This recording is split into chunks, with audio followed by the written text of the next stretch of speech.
새해에 하나님께서 주시는 축복이 가득하기를 바랍니다. 올해 우리 교회의 주제는 평안을 주시는 예수께로 이렇게 정했습니다. 그래서 올해의 키워드는 평안입니다. 어느 책에 보니까 우리 사회를 이렇게 표현했더라고요. 풍요불화 사회. 생활이 풍요로워졌지만 오히려 사람들과 사람들 사이에는 점점 더 불화가 많아지고 그것이 갈등이 되고 분열이 되고 결국에 가서는 우리의 마음이 많이 불안해졌다고 하는 이야기입니다. 특별히 우리나라는 지금 북한과의 관계를 통하여 온 백성들이 말은 안 하지만 불안한 마음을 가지고 살아갑니다. 공산주의 이론을 만든 마르크스가 이렇게 생각을 했습니다. 왜 공산주의가 만들어졌는가? 마르크스가 볼 때의 세계의 문제는 평안이다 이렇게 생각을 했어요. 어떻게 하면 이 세계를 평안한 세계를 만들 수 있을까? 이걸 고민한 겁니다. 그러다가 나름대로 나온 결론이 경제적인 문제를 해결하면 평안해질 것이다. 그러면 어떻게 하면 이 경제적인 이것을 통해서 평안이 오겠는가? 동물들을 보니까 똑같이 나누어 줘가지고 배가 부르면 평안해. 그래서 마르크스가 생각하기를 이거구나. 균등하게 사람들에게 분배해가지고 배를 불리면 이 온 세상은 유토피아, 평안한 세상이 오겠구나. 이것이 마르크스가 생각했던 공산주의 이론의 기초입니다. 그런데 마르크스가 생각했던 세계의 문제는 평안이라 하는 것이 맞았을런지는 몰라도 평안을 위해서 경제적인 문제가 해결이 되고 그것을 해결하기 위해서 균등하게 나누면 된다고 하는 것은 실패한 겁니다. 틀렸습니다. 왜? 인간은 동물과 다르기 때문에 그렇습니다. 동물은 떡으로만 살 수 있어요. 그래서 배부르게 먹고 나면 서로 싸우지 않아요. 그렇지만 우리 모든 인간에게는 하나님께서 영혼을 사모하는 마음이 있고 영원한 그릇이 있기 때문에 우리들은 떡으로 채워지지 않는 부분이 너무나도 많습니다. 똑같이 분배를 했다 할지라도 계속해서 우리 사이에 분쟁과 갈등은 있기 마련이에요. 그러면 어떻게 하면 우리가 이 평안한 삶을 살 수 있겠는가? 대답은 분명합니다. 예수께서 주시는 평안입니다. 평안을 너희에게 끼치노니 곧 나의 평안을 너희에게 주노라. 내가 너희에게 주는 것은 세상이 주는 것과 같지 않다. 이렇게 성경은 말씀하고 있습니다. 그러면 세상이 주는 평안과 주님이 주시는 평안이 어떻게 다른가? 어떻게 보면요, 세상이 주는 평안은 평안이라기보다는 편안입니다. 편안.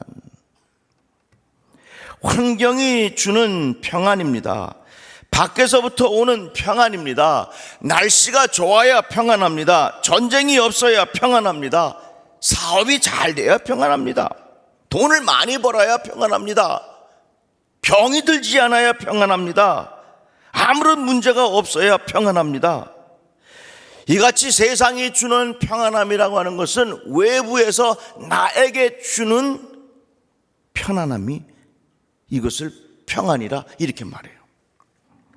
그러나 주님께서 주시는 평안함은 환경이 주는 평안함이 아니라 하나님과 우리와의 관계에서 주시는 평안함이라는 얘기예요. 자, 어떤 화가가 그림을 그렸는데 폭포에 물이 팍 쏟아져요. 시끄러워요. 물 한 개가 막 있고 물방울이 있고 말이죠. 그런데 그 틈 사이로 새가 둥지를 터가지고 어미새가 먹이를 물어다가 그 새끼 입에다가 쏙 집어넣어 주는 거예요. 그리고 그 그림의 이름을 뭐라고 붙였냐면 평안이라 이렇게 붙였어요.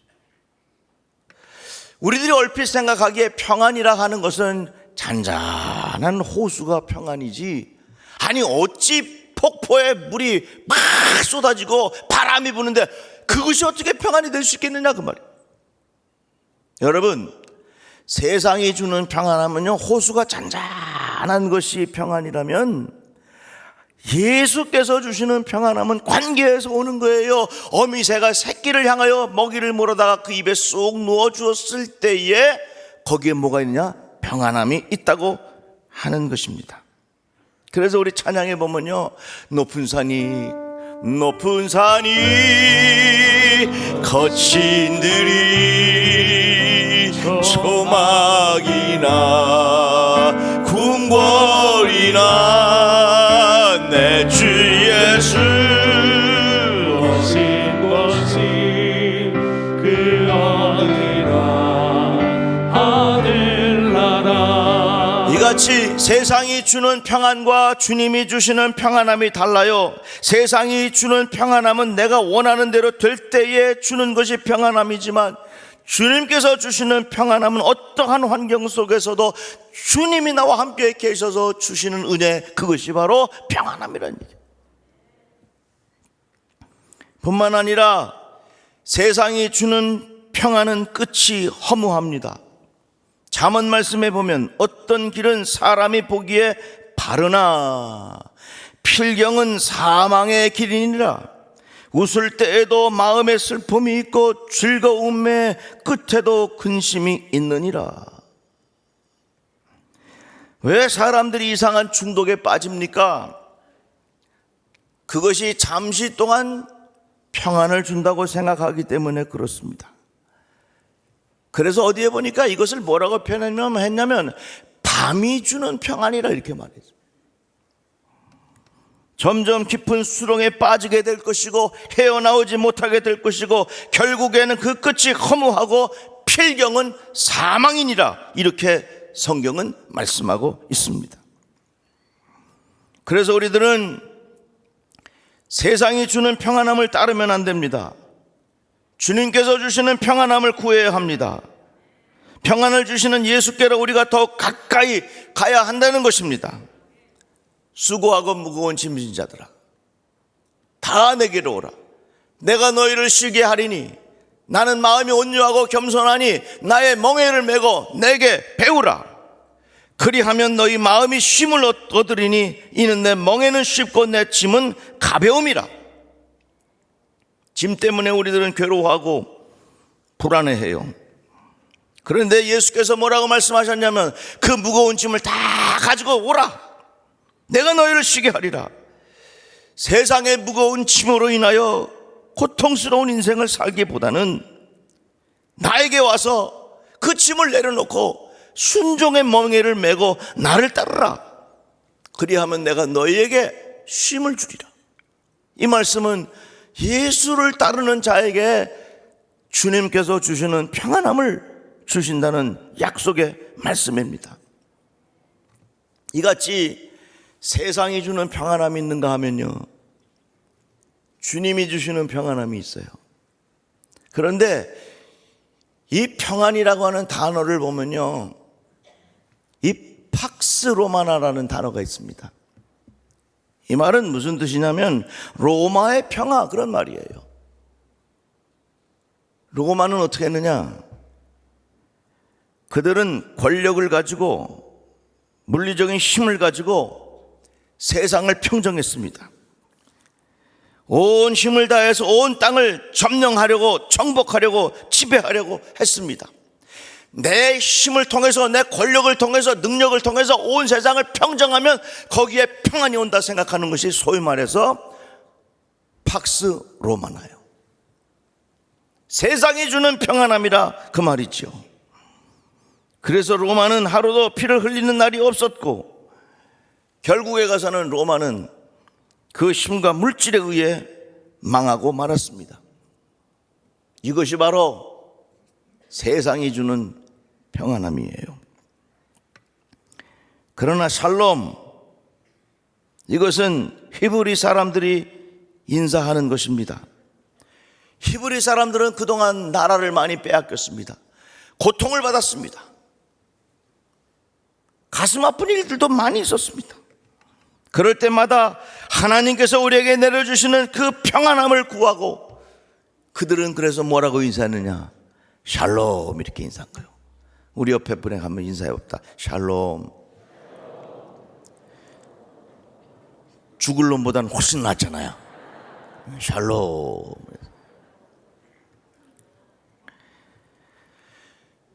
이 팍스 로마나라고 하는 거, 세상이 주는 평안함은 환경과 밖에서부터 오는 거. 그러나 샬롬, 예수께서 주시는 평안함은 주님과의 관계로부터 어디서부터 오냐? 그 평안함이 내 안에서부터 오는 거예요. 그래서 찬양해 보면요, 내 영혼의 그 깊은 데서 다 같이 한번 불러볼까요? 내 영혼의 그 깊은 데서 맑은 가락이 울려나네. 하늘 곡조가 언제나 흘러나와 내 영혼을 고이 사네. 그런데요, 2절 보면요, 그 가사가 더 분명하게 드러나 있어요. 내 마음속에 솟아난 이 평화는 깊이 묻힌 보배로다. 다 같이 나의 보화를 해야 가져갈 자 그 아무도 없으리. 평화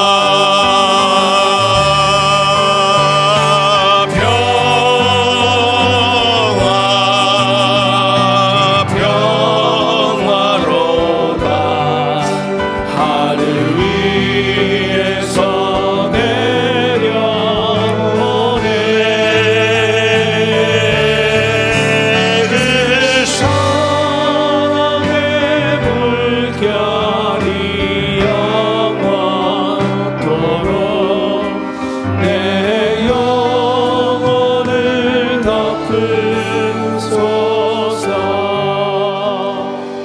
이같이 세상이 주는 평안함은 환경이 주는 것이고요, 밖에서부터 오는 거예요.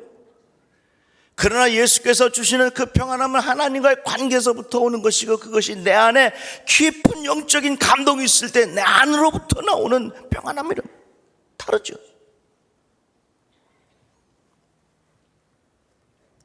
마리아가 처녀의 몸으로 아기를 낳게 됐습니다. 얼마나 당황스러웠겠습니까? 얼마나 불안했겠습니까? 그런데 천사 가브리엘이 이렇게 말합니다. 그에게 들어가 이르되 은혜를 받은 자여 평안할지어다. 주께서 너와 함께 하시도다. 은혜를 받은 자여 평안할지어다. 우리의 평안은 어디서부터 오느냐? 하나님의 은혜로부터 오는 거예요.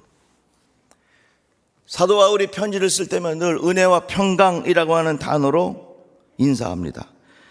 우리 아버지와 주 예수 그리스도로부터 은혜와 평강이 있기를 원하노라. 바울 서신에 보면 이렇게 쭉 인사가 돼요.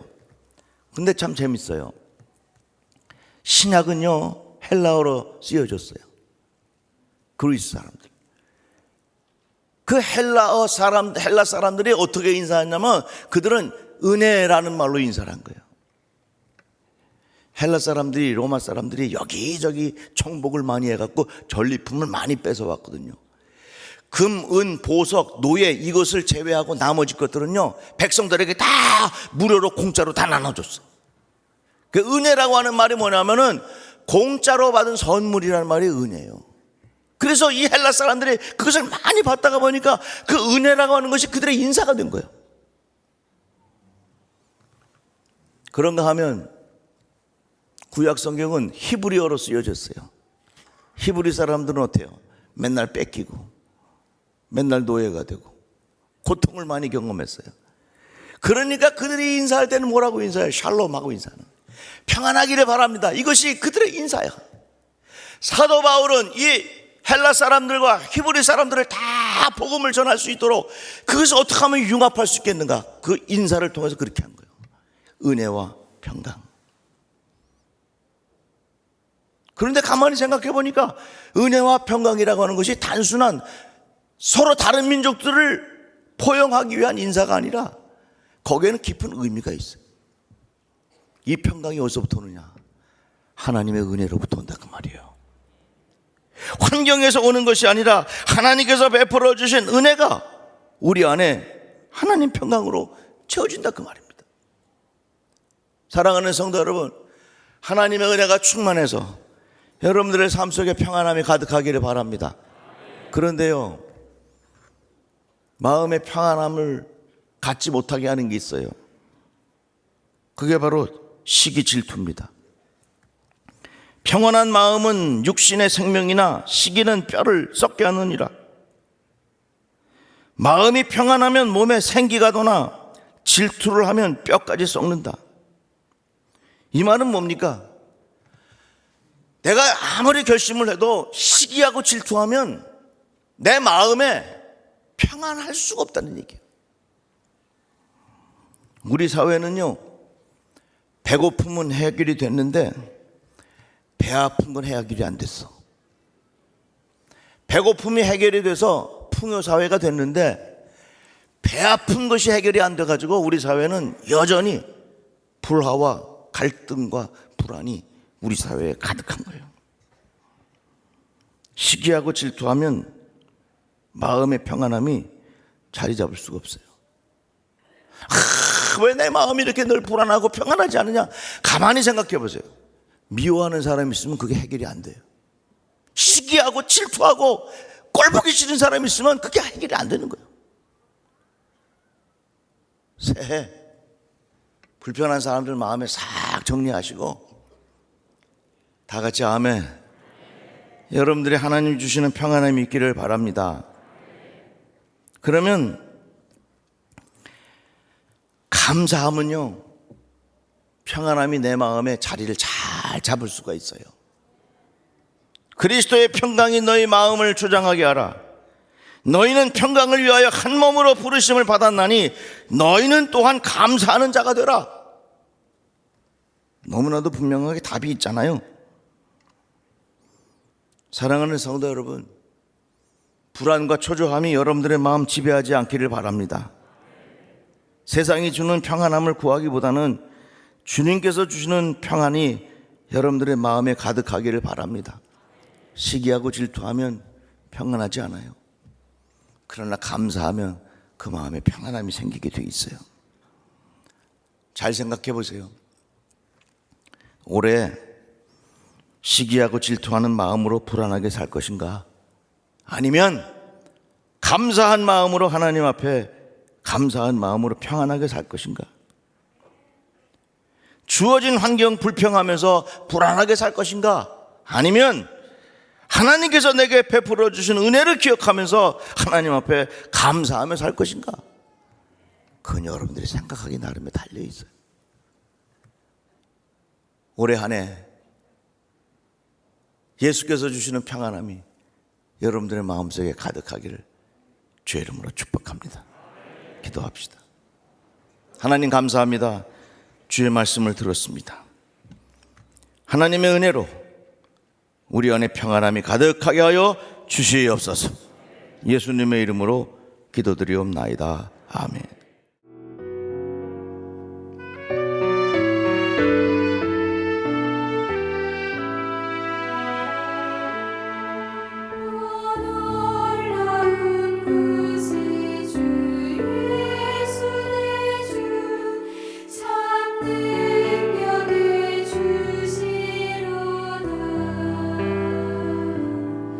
큰 마음이 샘솟는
예수님 공중에 임하실 때 나 일어나 맞이하리 그 구원의 은총을 노래하리 천성 불러 천사 내 말을 나는 종일 걸어가도 나 피곤치 아니하며